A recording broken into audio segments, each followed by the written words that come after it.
and lower temperatures.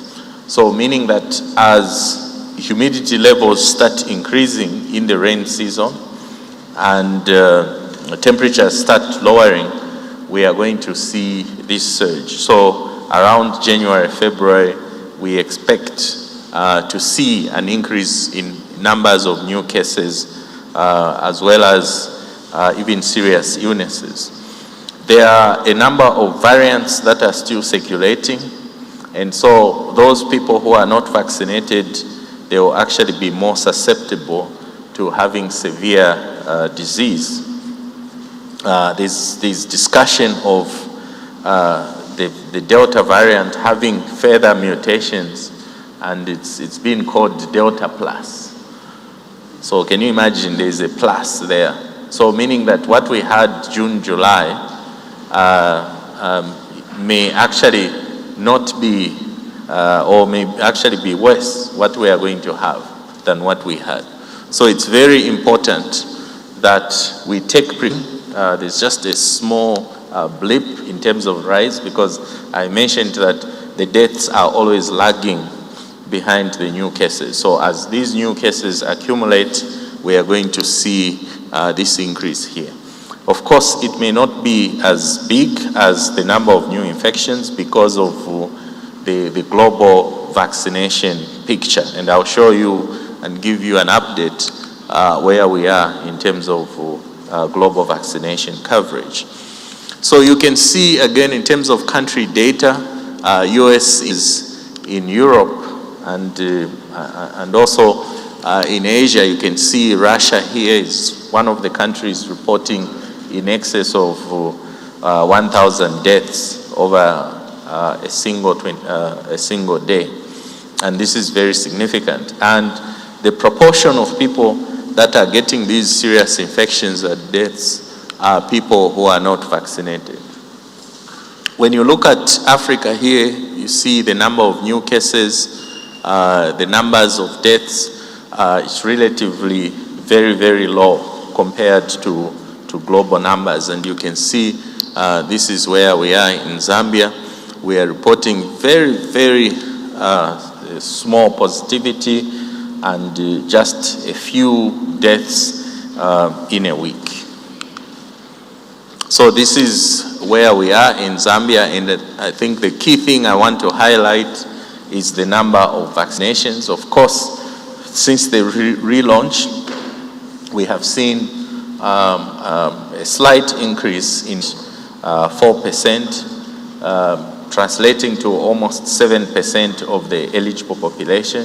If you take the eligible population to be around 10 million, I think that's a conservative estimate.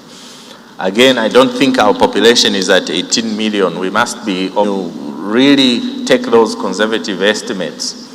The number of vaccinated individuals is actually less than 4% of the entire population. So we are really in trouble where, just to tell you that global population, okay. I always tell people who are skeptical about getting vaccinations and tell you to say, oh, how are you going to survive? So are you telling me that this 18 billion is going to die in 1 year? Then then your life, those who are going to remain, will even be worse, because you will not be able to run the world. Okay?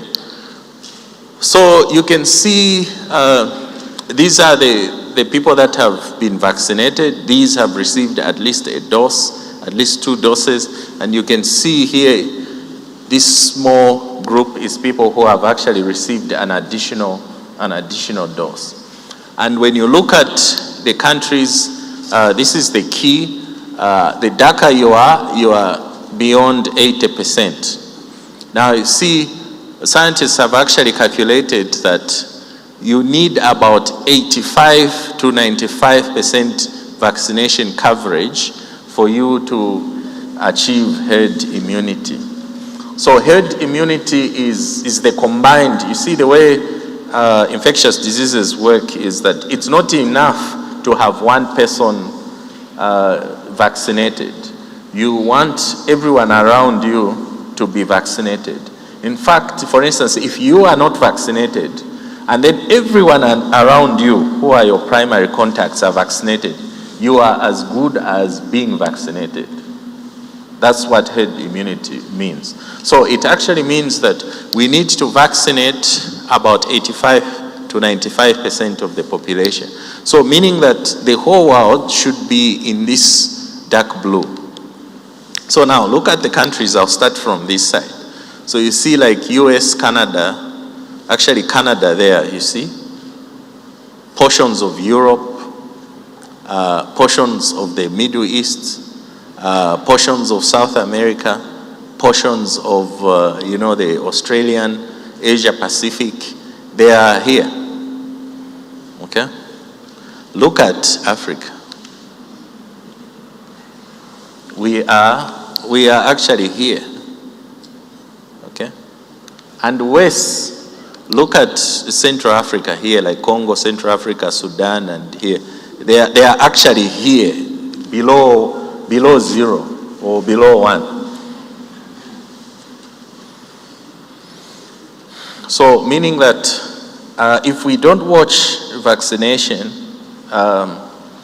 COVID will become like the way HIV/AIDS was in the pre-ART, and it will become an African problem very soon, because the world now has vaccinated itself. The global numbers, as I can tell you, we are now at 52%, 53% coverage, and yet we are still below 20% in the African continent. So just to remind that we do have a number of vaccines available in Zambia. We have AstraZeneca, which is given in 2 doses, Johnson & Johnson, which is given in 1 dose. There is Sinopharm, which is given in 2 doses, and the vaccines are available in a lot of places. Some places are actually shutting down because there are very few numbers of people that are coming through. There's a vaccination center here at Go Center, and we encourage you to get vaccinated, okay? There's a lot of debate now coming, especially as we go deep into this fourth wave about, how people should get protected, okay? So I hope that we don't reach the point at which we stop people from going to certain places because they are not vaccinated. And this discussion is coming. And already for travel, requirements are there for people to get vaccinated. So you are really encouraged to get vaccinated. Take these precautions. I know the last few days I've been attending functions, we've completely forgotten about masking. Well, that's okay if you are among everyone who is vaccinated. Okay? In my office where we work, everyone is vaccinated. Okay? So I've stopped wearing my mask in the office, and people can walk in for as long as I've even put a sign that if you are not vaccinated, call me or schedule an email. Schedule an e-meeting. I will not meet you in person. So everyone who walks into my office, they laugh because that's the first thing they see it, and they assure me I'm vaccinated. Then I don't have to fudge around and find my mask. I'm okay with that. And with among people who are vaccinated, I'm okay. So and you've seen that the world is actually moving towards that. So just a reminder, these are the things that we have to do as we prepare to go into this fourth wave. Let us make sure that hand hygiene, I know in a lot of public places now, it's a requirement. You'll see a basin there. In most cases, there's no water. There's no soap. Those are decorations now. We are just putting them there. Okay? It's just style to have those things. Okay? Face masking, gatherings. There's a lot of gatherings now. We have graduations almost every week. I'm attending, and the weather has really helped us.